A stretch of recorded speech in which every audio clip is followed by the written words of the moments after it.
Jadi Allah itu suka. Makanya ada hadis ana indadzoni abdi, saya ini terserah cara pandang hamba.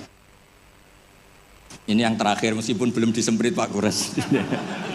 Jadi kalau pikiran yang ngajak susah itu minas syaiton. Berarti yang ngajak seneng itu minallah. Makanya saya ini ustadz beneran ini karena ngajak orang seneng gitu. Kalau yang ngajak susah itu masalah itu. Assalamualaikum warahmatullahi wabarakatuh. Alhamdulillahirabbil alamin wassalatu wassalamu ala asyrofil mursalin sayyidina maulana Muhammadin wa ala alihi washabihi ajmain amma ba'du. Niki derekaken tuh ngikuti yang diinginkan Abi Kures. Terima kasih Pak Nazar karena sudah jenengan bingung semua. Jadi kalau jenengan ingin Islam legal formal ya ikut Pak Nazar karena Menteri Agama itu yang ngatur Islam secara legal formal. Kalau ikut saya berarti ya ilegal. Saya tadi guyon sama Pak Kures, menantunya itu bangga karena mertuanya bisa maksa Gus Bak datang ke sini. Begini ya, jadi neladani Rasulullah itu yang gampang-gampang saja. Nabi itu dalam keseharian itu biasa sekali, tapi hasilnya luar biasa. Kalau jenengan semua memang benar-benar biasa. Itu. Nah itu juga bagus karena nggak ingin nyaingi apa? Nabi. Itu Mbah Mun guru saya sering bilang, Islam tuh nggak pernah trauma sama orang kayak jenengan. Traumanya tuh sama orang khusyuk, orang bener. Itu bikin trauma Islam itu. Karena yang ngaku Nabi, yang aneh-aneh itu yang kayak Nabi mesti yang khusyuk-khusyuk. Yang kayak jenengan tuh mesti tidak bisa. Karena untuk jadi kiai saja orang nggak percaya, apalagi jadi Nabi itu. Jadi maka bersyukurlah karena Anda tidak mungkin mengaku sebagai Nabi apa? Palsu. Karena untuk jadi kiai saja orang nggak apa? Nggak percaya. Saya tadi pagi saya setiap kesini itu mesti ngaji dulu di Begi. Jadi setahun itu mesti sudah lebih dari 3 kali. Bedanya nggak ketemu jenengan. Begini, saya tadi ngaji sama bareng-bareng Pak TGB. Beliau baca Itkon, saya baca Al-Muhaddam. Ini saya cerita yang ringan-ringan. Sekarang kan baru rame misalnya ajaran akhlak. Allah sendiri itu kalau boleh dibahasakan itu paling berakhlak. Saya beri sekian contoh betapa Allah itu sangat menata tata krama. Kata Allah, saya ini Tuhan. Inni haramtu zulma ala nafsi wa ja'altuhu bainakum muharraman. Kedoliman itu saya larang, bukan pada kalian saja. Saya sendiri melarang diri saya berlaku apa? Dolim. Terus Allah diceritakan oleh Rasulullah SAW. Kata Nabi, Innallaha hayyun karim. Allah itu pemalu. Jadi malu, ini ada Pak Luqman Hakim. Malu kalau ada orang mengangkat tangan, kemudian nggak diijabahi. Saya malu, orang itu sudah ngangkat tangannya, sudah gini kok nggak saya kasih. Terus contoh lagi, ketika Anda merasa aktor pemberi sedekah, aktor apa? Itu Allah mengistilahkan dirinya itu mangdalladzi yuqridu waha qardan hasana. Siapa yang mau menghutangi saya? Ini Allah zat pemilik langit bumi yang punya semuanya, tapi mengistilahkan dirinya siapa yang mau menghutangi saya, siapa yang mau menolong saya, intan surwa yan surku. Sehingga posisi adab ini yang dipakai di pesantren, di semua tradisi kita. Saya kalau merasa di sebagai narasumber mungkin saya tidak mau ngisi karena itu jumawa. Tapi kalau merasa disuruh menantunya Pak Kures, Mas Fikri tadi, itu berakhlak sekali itu. Seorang Gus Bah disuruh sama Fikri Segaf. Oh itu berakhlak sekali itu. Yang nyuruh yang nggak berakhlak gitu. Ya Pak Alwi siap itu keponakan antum tuh yang nggak berakhlak itu. Jadi dulu Islam itu segampang itu. Di kitab Bukhari diterangkan, nanti saya berdoa sama Allah supaya nanti ada isyarah supaya berhenti, jadi nggak lama-lama nanti. Nabi itu nggak jaga image, Nabi itu pernah jalan-jalan. Kebetulan saat itu mau haji. Itu dicegat sama perempuan, Imra'atun bin Khosam. Itu ceritanya semuanya seputar manusia. Imra'atun bin Khosam ini cantik sekali. Kendali untanya Nabi dipegang terus. Kata Imra'atun bin Khosam, ya Rasulullah, inna faridatahu ala ibadi adrokat abi syekhon kabirun. Nah ini saya menunjukkan apal bukan karena saya pinter, bukan. Tapi memang pinter bener, maksudnya bukan. Karena kenapa saya nyebutkan Arabnya bukan apa-apa, karena nanti bisa dikoreksi Pak Kures kalau salah terjemah atau salah arti. Dan saya mohon doa jenengan ini Mas Luqman Hakim supaya jadi kiai. Abahnya tuh kiai, saya tuh ngefans sama abahnya, saya sering baca soroh kata, makanya saya tagih. Jadi malah ngarang bahasa Indonesia. Abahnya itu kalau ngarang bahasa Arab. Kayaknya jaga sopan. Kalau nyanyi abahnya kan nggak sopan, makanya terus dibawa. Itu ya bagian dari Islam juga. Saya pernah ditegur sama murid-muridnya Mbah Mun, Gus, kamu itu ngaji kayak saya, maksimal takrib. Kenapa ya? Kalau saya ngaji Wahab, kayak Mbah Mun, nggak sopan namanya. Di bawahnya saja biar tetap apa? Sopan. Teman saya itu ngilhami saya sampai sekarang, bilang gini, Gus nanti jangan terlalu soleh ya, biar surganya sama saya katanya. Kalau terlalu soleh nanti surganya sama Mbah Mun, apalagi sama Rasulullah sungkan, gak iso ngopi-ngopi deh. Itu bulan tapi tak angen-angen bener. Ya jadi jangan bayangkan di surga sama Rasulullah sungkan zaman. Zaman kan sudah capek sholat subuh, toh kan ingin nggak subuh?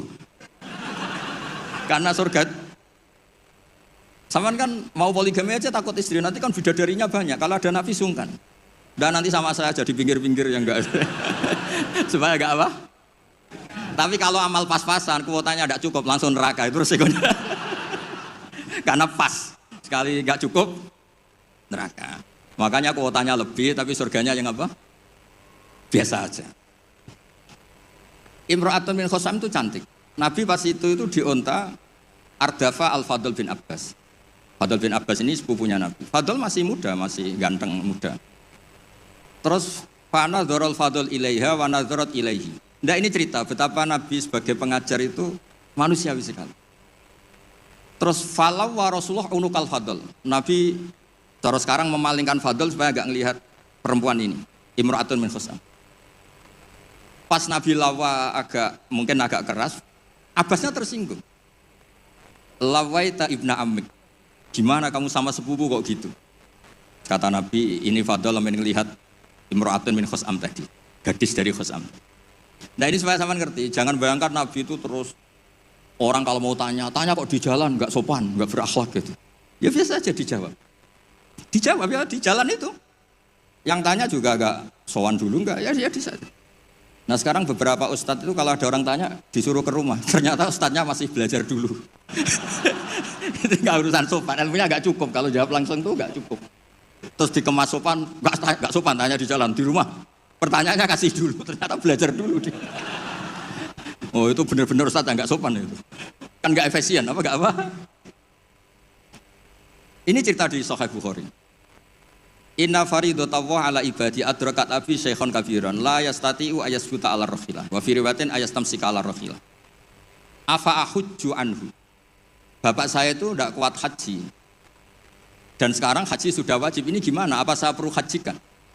Itu awal ada haji niabah. Kalau di masyarakat disebut haji amanah. Jadi haji amanah itu tidak nunggu meninggal. Orang stroke, nggak mungkin haji itu sudah bisa digajikan apa? Amanah. Saya itu punya teman kurang ajar sekali Pak Kures. Saking kurang ajarnya bapaknya itu hidup. Bapak kamu kajikan plus, mahal kok gaji plus, masih 400 juta. Nunggu meninggal saja kaji amanah 10 juta cukup. Wah kurang ajar betul itu. Sudah gitu masih bilang, malah infonya Gus, kalau orang Madura berani 4 juta katanya. Wah ngawur betul kamu itu. Itu berkahnya orang tadi, gadis tadi tanya sama Nabi itu akhirnya haji makdub itu 2. Ini saya ngomong fikih, supaya sampai ngerti fikih. 1 amanat anil mayyit karena memang sudah tidak bisa haji. 2 amanat anil makdub. Kalau di fikih disebut haji apa? Amanah dari makdub. Orang hidup tapi gak mampu apa? Haji. Terus saya bilang sama tadi yang agak kurang ajar tadi. Ya kurang ajar betul maksudnya. Sini, bapak kamu biar memutuskan haji sekarang meskipun stroke masih bisa ngomong, masih Gus. Masih ingat hartanya masih Gus. Suruh haji sekarang, di makdub sekarang. Pak, jenengan harus haji karena mampu. Tapi itu enggak iso amanah, Pak. Ternyata amanah kalau masih hidup itu mahal, jual Innova. Walhasil terus sudah dihajikan amanah, orang itu meninggal. Mendingan mati Gus, murah, tadi masih mahal katanya. Terus saya bilang gini. Nah ini saya ngomong fikih biar Mas Fikri itu enggak salah lah, milih dewan pakar saya itu enggak salah. Memang kayaknya memang kredibel ini. Saya sudah pamit sama Abi Gures. Itu di Sajaratul Ma'arif ada babu dzikri manaqiban nafsi, babu dzikri rajuli manaqiban nafsi. Bab seseorang itu boleh menyebut kelebihan dirinya kalau itu untuk kepentingan umat. Buktinya Nabi Yusuf ngendikan inni hafidun alim, urusan keuangan pasrahkan saya, inni hafidun alim. Dan semua nabi mesti ngendikan inni lakum nasihun amin, saya ini orang yang punya niat baik. Jadi kata bapak saya kalau didik saya tawadhu haram zaman akhir. Kenapa? Karena itu bentuk gak tanggung jawab. Disuruh mimpin negara gak mau, ngimami masjid gak mau, disuruh mulang gak mau. Ternyata karena gak mau tanggung jawab. Jadi tawaduk sama gak tanggung jawab itu bedanya sedikit. Sampean tawaduk apa gak tanggung jawab? Iya kan banyak orang tuh gak berani nyai. Wah saya dereng sakit gini, tapi komen. Kacau itu. Saya teruskan. Sehingga dulu yang dialami Nabi itu ya biasa. Sampai di Bukhari dibabkan berkali-kali. Babul futya fit thoriq. Bab Nabi itu biasa ngasih fatwa di jalan. Ada lagi dibabkan babu hajjil mar'ati anir rojuli. Biasanya di fikih itu kan pola ibadah lelaki sama perempuan kan beda. Tapi di bab haji niyabah, ini ada Buya Aksin Sakho. Itu perempuan boleh menghajikan bapaknya. Makanya diulang lagi babu hajjil mar'ati anir rojuli. Bab perempuan menghajikan lelaki. Kayak apa luar biasanya Nabi. Jadi Nabi itu kesehariannya biasa. Makanya Anda tidak usah khawatir misalnya di pesantren atau di komunitas Jawa atau di komunitas orang Timur, orang Indonesia. Mendidik akhlak, takut itu terlalu apa, itu gak usah khawatir. Allah sendiri itu yang paling sopan.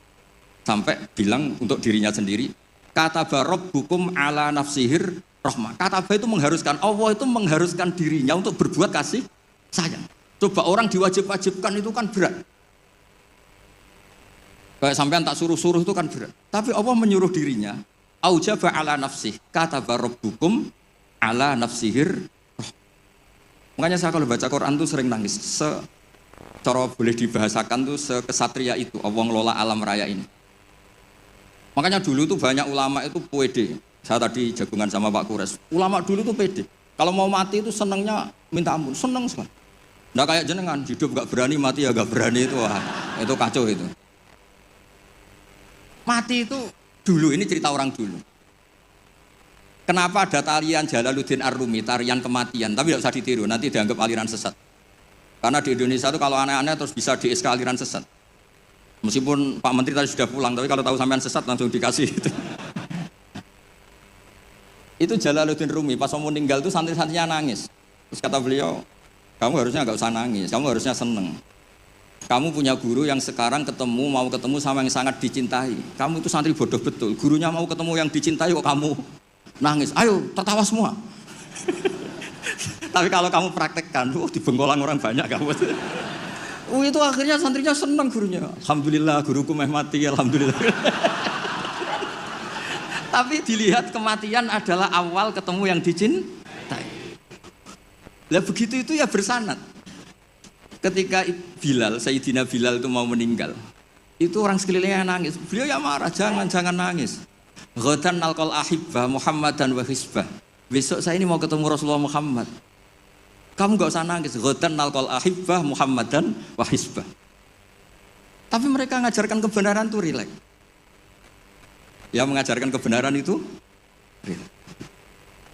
Ini cerita sunnah Rasul yang mudah kita tiru. Sama nggak usah bayangkan jadi kiai sufi terus terkenal wali, repot.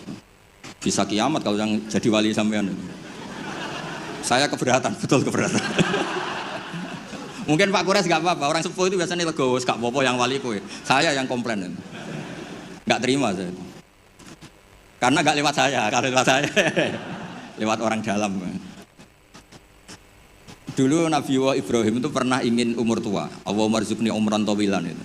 Ini cerita kalau Allah itu ngelola agama ini ya seni, nggak terlalu serius. Sama Allah itu nggak dijawab. Ada orang sepuh sowan ke Nabi Ibrahim dikasih anggur.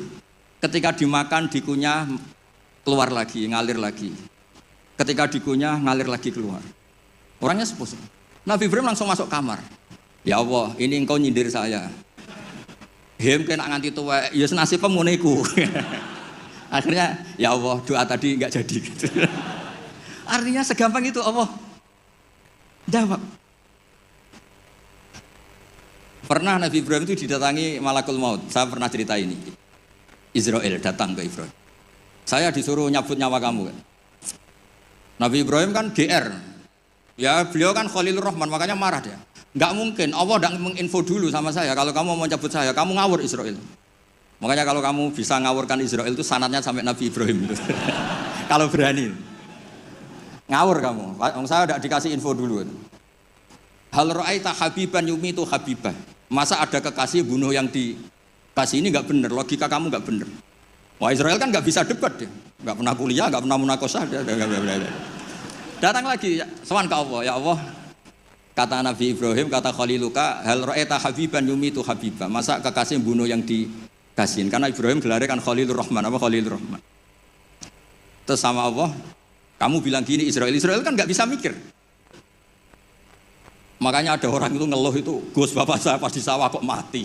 Gue Israel itu biarin sampai rumah dulu, kenapa? Pas di sawah mati, di pematang sawah itu belum mati itu cerita ke saya, Gus Israel itu kasih tahu tuh, masa kan bisa bunuh di rumah kan bisa. Sembrono betul itu. Terus saya bilang sebetulnya ada teori itu ada, tapi harus jadi nabi dulu. Masalahnya sekarang nabi sudah apa? Ditutup. Sebetulnya bisa kata saya itu. Terus akhirnya Ibrahim ini apa? Israel dikasih tahu sama Allah. Bilang ke Ibrahim, hal ra'aita habiban yakrahu ayyalqa habibah. Dibalik logikanya. Ya Mas Lukman ya, hal ra'aita habiban yakrahu ayyalqa habibah. Masa ada kekasih tidak siap ketemu yang dikasih. Katanya kamu itu kekasih Allah, masa ketemu tidak berani? Oh, ketika langsung Nabi Ibrahim marhaban, oh ya gitu. Masalahnya Anda tidak kekasih Allah. Makanya jangan mati dulu. Nunggu di ACC jadi apa? Kekasih. Nanti baru mati. Jadi intinya beragama itu rileks, ada diskusi, ada somasi, ada komplain. Enggak apa-apa. Yang penting ini karena merasa nyaman dengan Allah Subhanahu wa taala. Makanya Nabi itu paling senang sama orang-orang desa. Saya ini meskipun banyak baca kitab, tapi sudah memutuskan Islam saya itu gaya Arabi, gaya orang-orang kampung sing badawa-badawa itu enggak priayi lah. Karena yang masuk surga awalan itu yang orang-orang enggak priayi itu. Karena malaikat repot tuh kalau ngadepi orang-orang enggak priayi ini. Saya pernah ada guru, ini betul ini kisah nyata, ada guru mau dipidanakan gara-gara buka tes SD tuh Pak Kures, kan sudah disegel. Sama dia dibocorkan supaya santrinya lulus semua, SD-nya lulus semua. Kan dikomplain mau dipidanakan. Ya karena saya di daerah saya kan ketua suku lah termasuk itu. Walhasil musyawarah sudah sowan Gus Bak dulu. Ternyata dalilnya tuh ngawur betul. Gus, nak gak apa-apa ya, buka gini gak apa-apa. Kenapa gak apa-apa? Ujian mungkar nakir dibuka kiai-kiai aja gak apa-apa, apalagi ini ujian. Ujian mungkar nakir kan sudah dibuka, amar buka. Masa ujian SD gak boleh? Wah, kepala sekolahnya kan pusing. Jangan Gus, jangan diturutin, ini kacau. Ya saya bilang akhirnya, ya masalahnya kepala sekolah sama polisi itu tidak mungkar nakir. Jadi ya beda. Gitu Gus ya, tak kira sama Gus. Dari ujiannya mungkar nakir saja bisa dia apa? Dibuka, bisa dibocorin. Masa ujian SD tidak boleh katanya. Makanya repot, kena orang-orang kayak gitu tuh repot. Nah orang Arabi itu logikanya seperti itu. Tapi jangan ditiru ya, tadi yang di Indonesia enggak boleh tetap kalau bisa dipenjara kamu. Sudah miskin dipenjara repot nanti. Sudah repot nanti. Ya kalau kaya kan agak bisa gimana gitu. Kalau miskin kan agak susah itu. Ya agak gimana-mana pokoknya kalau itu segampang itu. Ada orang Arabi tadi saya jagungan sama Pak Kures. Tanya sama Allah, ya Rasulullah man tawalla hisabi, nanti yang ngurusi hisab saya itu siapa? Kata Nabi, Allah binafsi, Allah sendiri yang menghisab, bukan malaikat, bukan. Iya, jadi orang Arabi itu fawallah, orang itu langsung, ya sudah Nabi saya mau pulang, sambil tertawa-tawa. Sama Nabi dipanggil, wahai Arabi, kenapa kamu tertawa-tawa? Jawabnya lucu, kenangan saya dengan Allah di dunia itu baik-baik saja, maka nanti di akhirat juga baik-baik saja. Kalau sama malaikat saya tidak punya kenangan. Loh itu Nabi komentar itu, fakuhal Arabi, kamu pinter yo gitu. Makanya kamu harus yakin kalau nanti ketemu Allah itu baik-baik. Buktinya kita di dunia tanpa prestasi ya baik-baik saja. Kita penuh problem, Allah ya baik-baik saja. Kok enggak terus, makhluk tanpa ada gunanya keluar dari bumiku ya. Nah itu penting. Jadi Allah itu suka. Makanya ada hadis ana indadzoni abdibi. Saya ini terserah cara pandang hamba. Ini yang terakhir meskipun belum disemprit Pak Kures. Sudah dapat izin. Di kitab Ihya, saya berkali-kali cerita ini. Kitab Ihya itu meskipun hadisnya banyak yang nyoal, tapi kitab itu kitab keramat. Makanya ada pensara Ihya namanya Sayyid Zabidi itu, beliau sering ngendikan hadal hadis min haisul matnu dhaif lakinnahu masyhurun wa yu'adituhu fil makna al ahadits as-sahihah. Jadi intinya itu hadis ini secara teks memang masalah, tapi secara makna dikuatkan oleh sekian riwayat-riwayat yang apa? Sahihah. Jadi yang dhaifnya itu hanya min haisul lafdu atau hadal lafdu bi ini masalah, tapi min haisul makna itu enggak masalah. Ada orang itu sudah di neraka 2, dipanggil sama Allah ke surga. Allah itu tanyanya unik. Ini di terakhir kitab Ihya di kitab Ar-Raja. Gimana rasanya di neraka? Karena di neraka ditanya sama Allah. Wah, enggak enak Gusti. Kami tanya, "Lah kamu gimana di neraka?" Wah, enggak enak Gusti, sudah diborgol, dibakar api, pokoknya enggak enak Gusti. Terus yang satu disuruh, ya sudah kembali lagi ke neraka.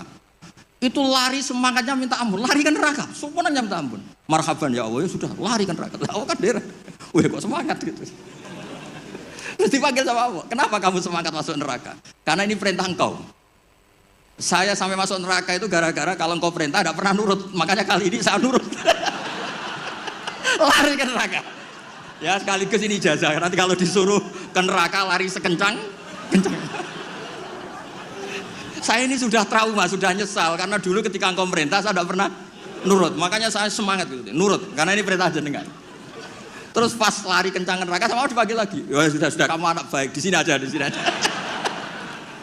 Nah khawatir saya nanti kalau kamu lari ke neraka sama Allah dibiarin.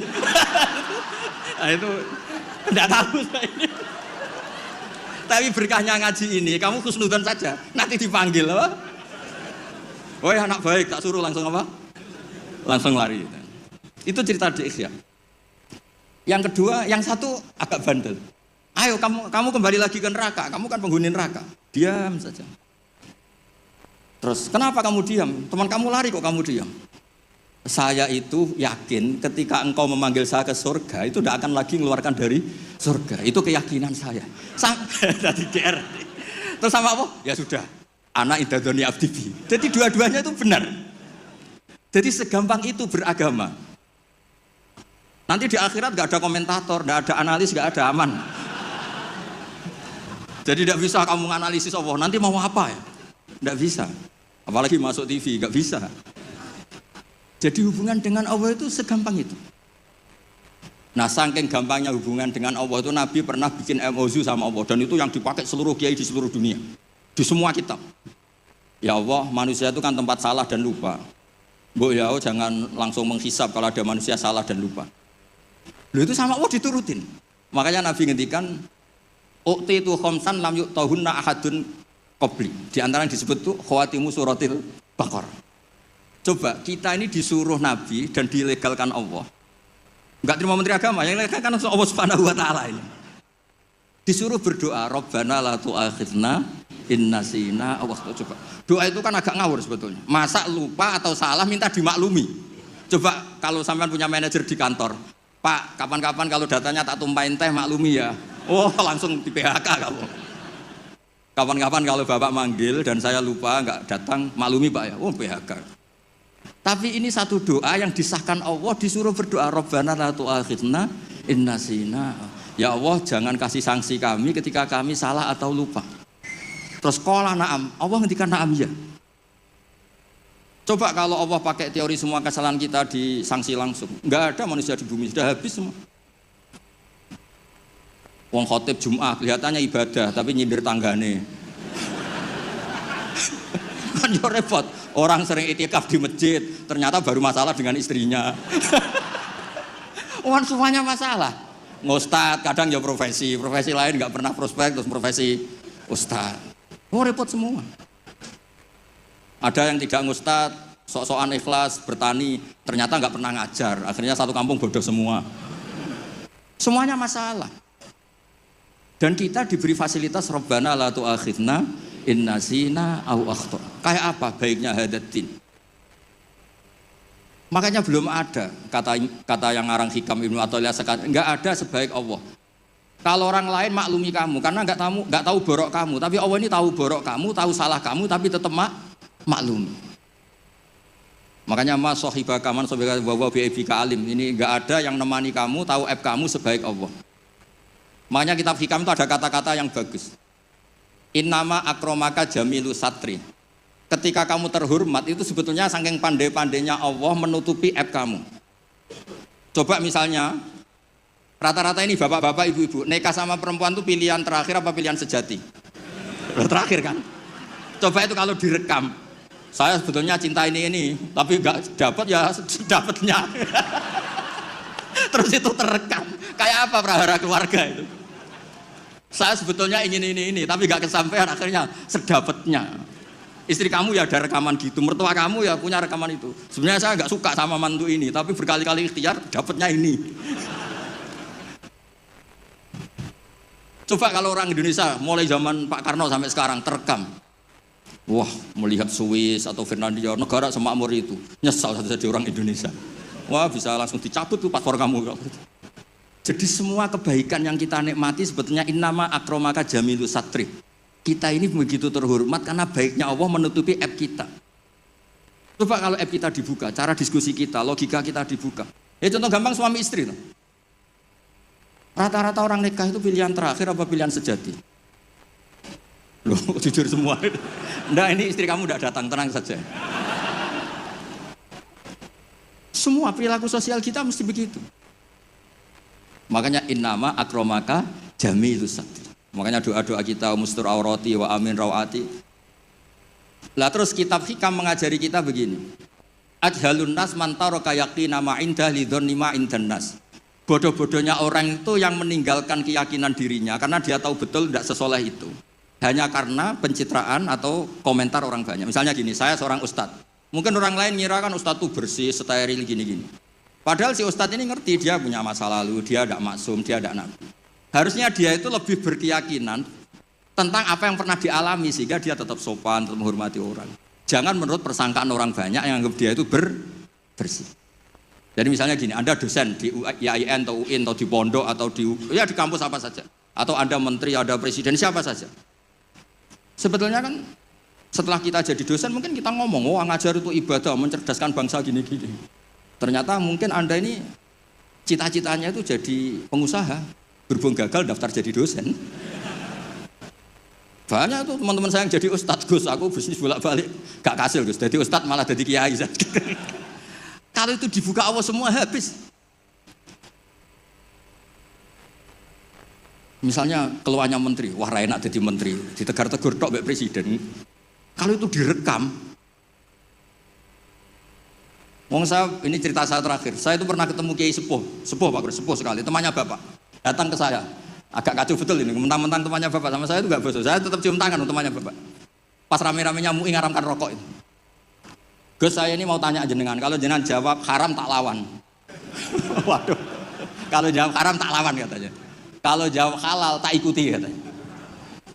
Yang saya senang dari cerita dua Kiai Sepuh ini begini. Saya ini Kiai Sepuh Gus, saya ini hiburan saya itu rokok di pojok musola. Habis maghrib sampai jam 10. Kalau istri sudah tenang, nggak berontak baru pulang. Gitu. Karena kalau belum ngantuk itu bawaannya ngomel kan. Ini yang cerita dua orang ini. Jadi hiburan saya itu rokok sama teman-teman musola. Tapi sekarang rokok diharamkan. Tolong kasih tahu MUI, Gus. Raro rasanya jadi kiai katanya.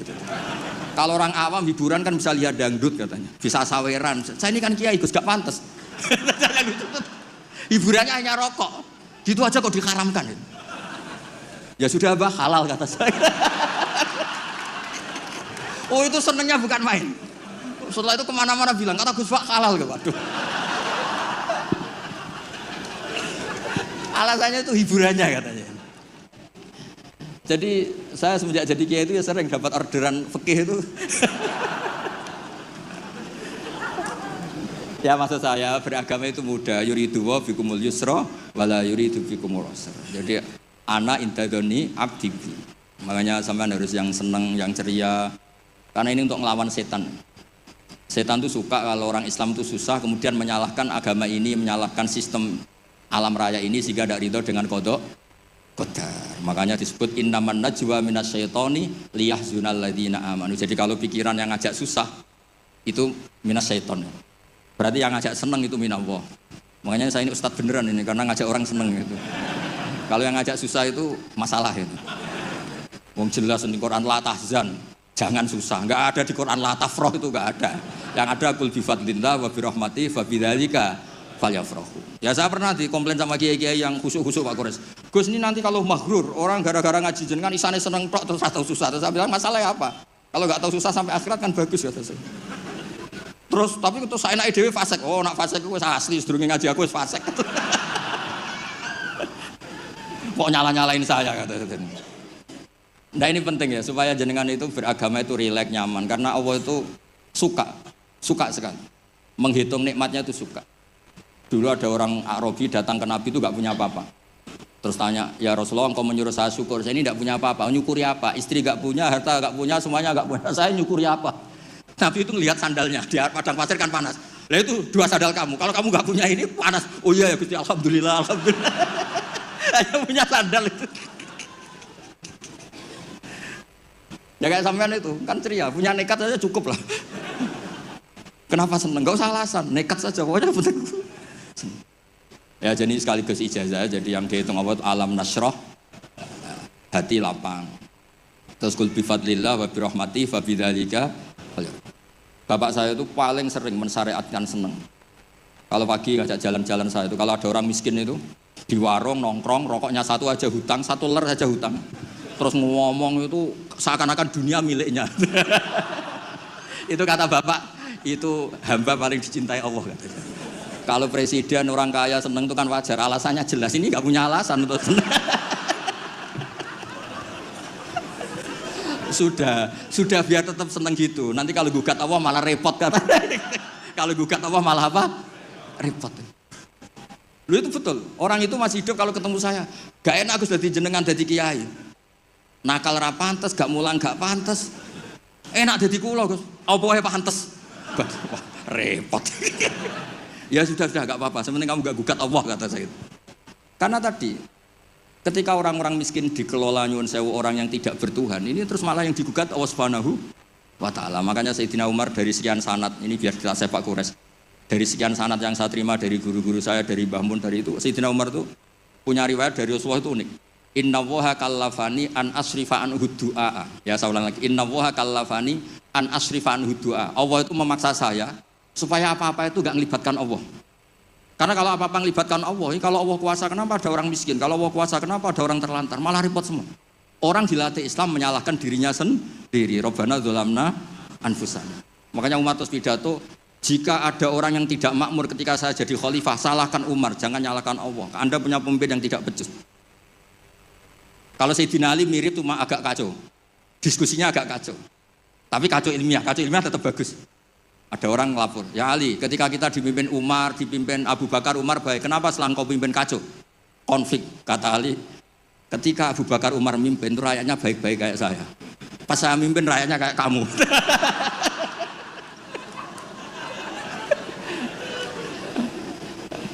Makanya nanti kalau kamu nyalahkan saya, zaman Mbah Mun gini, zaman Gus Pak gini, pas Mbah Mun ngiyai, santrinya kayak saya. Pas saya ngiyai, santrinya kayak kamu. Nggih, ngoten. Assalamualaikum warahmatullahi wabarakatuh.